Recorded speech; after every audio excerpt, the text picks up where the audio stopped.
Okay, welcome back to the channel, American Metals, Motors, and Muscle. Oddly enough, we're doing a Corvette, which is American Muscle. Previously on the channel, we did a Volkswagen Bug, which is none of the American part. This has very little metal. Birdcage obviously is all metal and stuff like that. But we're getting rid of these shenanigans. And what I did was spend a bunch of money and bought one of these. It's a Holley EFI. It's a pretty nice setup. Packing was a mess. I mean, you see the box is crushed. All the wires are smashed down. It's a pretty nice kit. Here's the actual unit itself right here. Let's go ahead and try to unpack that real quick and see what it looks like.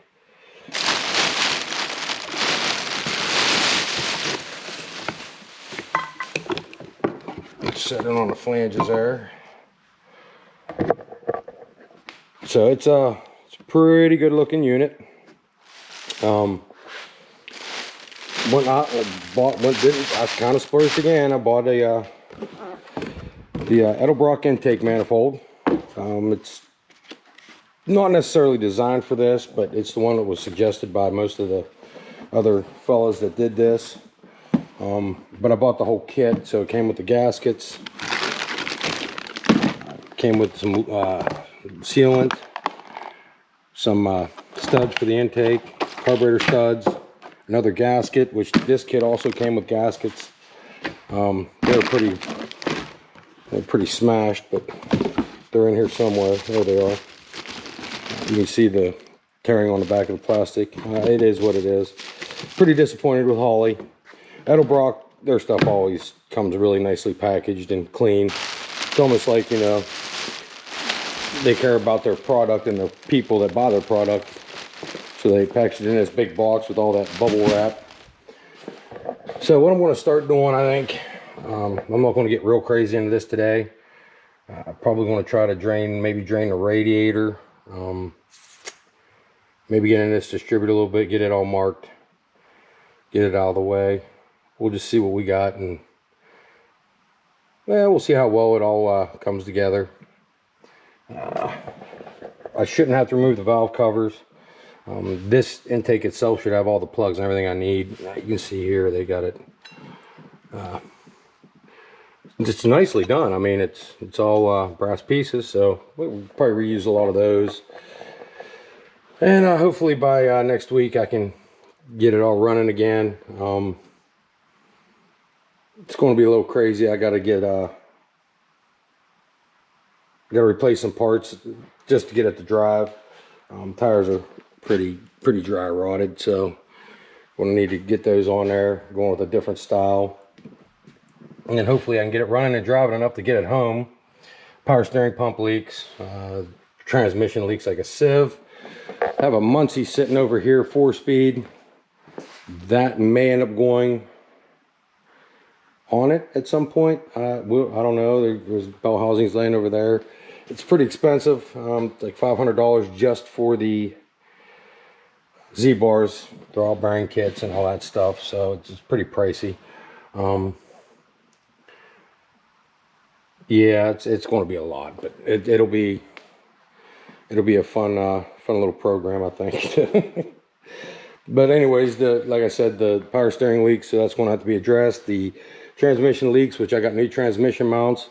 This is kind of a fun thing. These are vintage transmission mounts, and so here's one, and here's the other one, I do believe. Oh no, that's solenoid. Hold on. Oh, where'd it go? Oh, it's right here. So this is the Napa part, and this is called Anchor. You open them up, and it's I don't know if you can read that or not. Anchor Korea 2378. So then you want to open up the Napa box here. Keep in mind, these are vintage. These are old.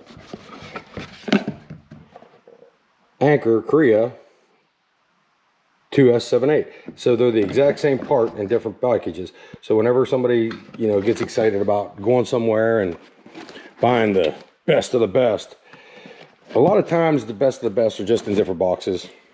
If it gives you any kind of solace that maybe you're getting a better part or something, good luck. What I did do is I got this, because it's got to be a high pressure fuel pump. The carburetor controls it with an internal pressure regulator, so that helps me out a lot. But I bought this True Grade high pressure pump, so I got to get rid of the high volume pump right there, which is the Holley. I'm going to probably reuse the mounting hardware, maybe in a different location a little bit. I'm replacing all the fuel lines, so I'll just have to have a fuel filter going into the pump instead of into and out of. And I'll be able to get rid of this pressure regulator, so I won't need it anymore. It's now built into the carburetor. There's all kinds of different things I can do here. And the Holley comes with, which is really nice, the O2 sensor kit. It actually has its own gasket. You pop the hole in the exhaust and clamps right on, and then the O2 sensor just screws right into it. So that'll be pretty nice. It's got all kinds of little, there's the screen and all that stuff. So figure out a place to put that, maybe the other sensors. It just, yeah, but I'm really impressed with like the Edelbrock. I'm not depressed about the Holley Sniper kit. It is what it is. Bought some extra fuel line. The Edelbrock kit came with the carb studs, all that. So bought a couple extra fuel filters. They're good to have around laying in a garage. This is not my garage. This is a friend of mine's. He let me use it. I have a dirt floor. I know a lot of the other cool guys at least have concrete. The things I got to do underneath this vehicle are going to kind of dictate. I need concrete, so. All right, well, I'm going to get cracking on a little bit of this. I do all my work off camera, so you all can't make fun of me when I do make huge mistakes, which I often make. Get this thing bled out and start getting cracking on it, I guess.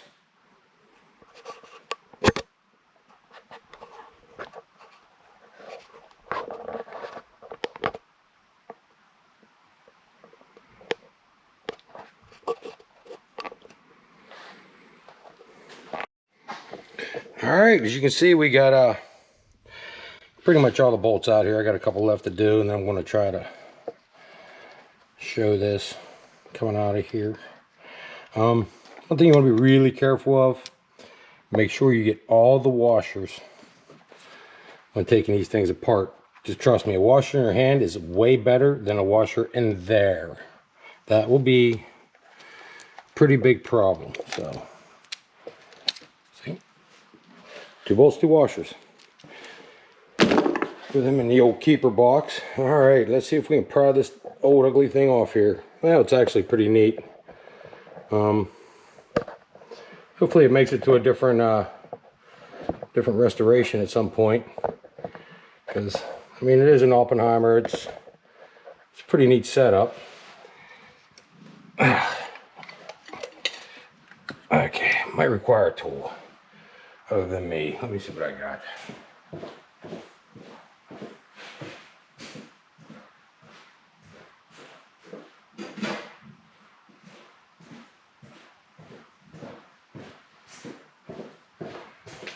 All right, from what I understand, you don't want to be too crazy on prying on stuff. So I'm just going to try to figure out a nice little place here where I can work it some. I don't want to damage the carburetors, don't want to damage the intake or the valve covers. There we go, she popped. Perfect.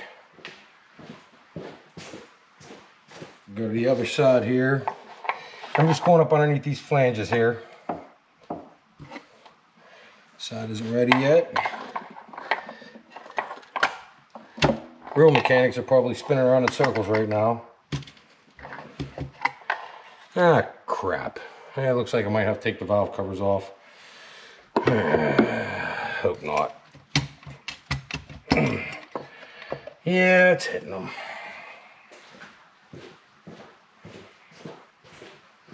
I was hoping to avoid that. but it's hitting them, so they're probably going to have to come up, which means I want to put valve pan gaskets on it. Because if I don't, that'll leak like a sieve. So I'm gonna pull it over and up. Nope. Nope, they gotta come off. Son of a gun. Alright. Oh, what size are they?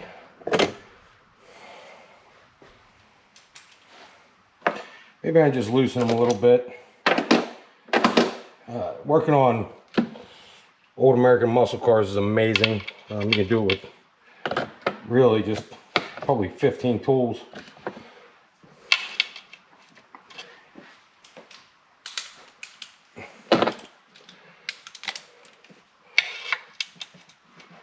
Really, it's pretty impressive.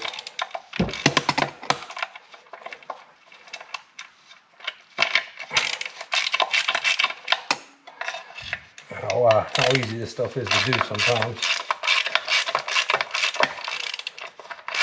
The problem is finding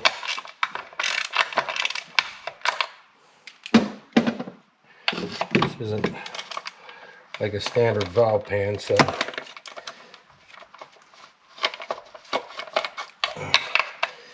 finding the gaskets may be a little tricky. I think it's a different, how's that a different size?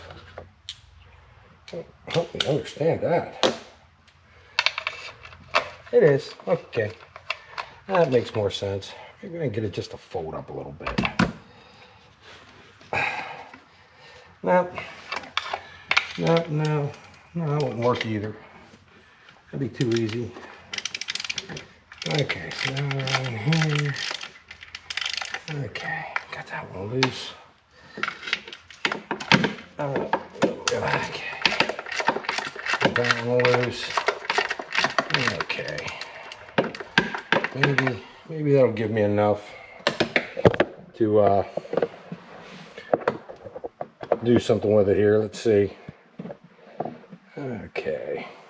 As soon as I get the camera to quit falling over, that'll be nice too. Oh yeah, look at that. Right up and out. Okay, everything unhooked. Oh, there she goes. Oh yeah. Okay. All right. Gaskets. I mean, it feels pretty good.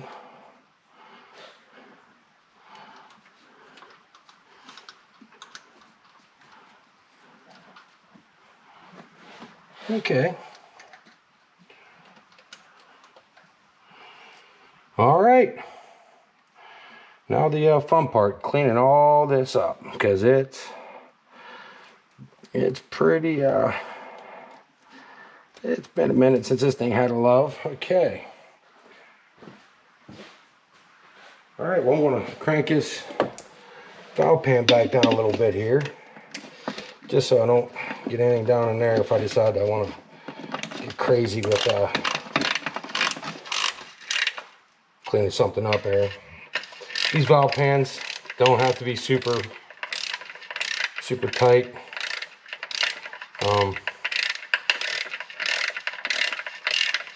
I usually just go like a little, pretty tiny little, like, there it's tight, and then I go like an extra quarter.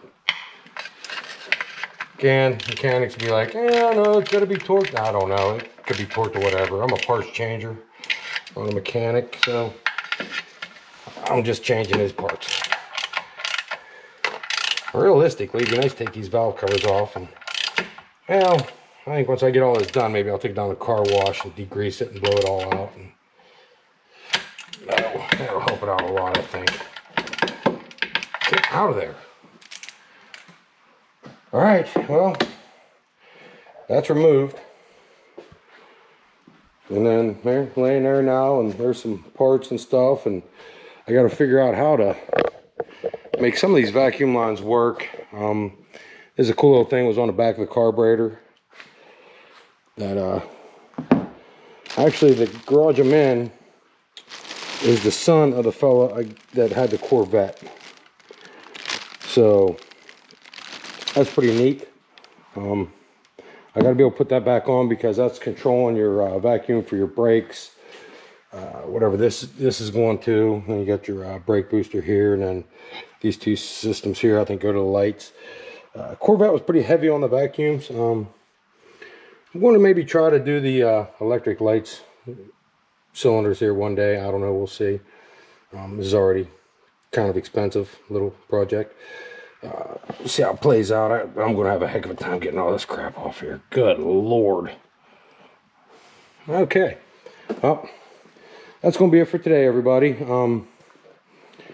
Follow me for more, I guess. Thank you. Have a good evening.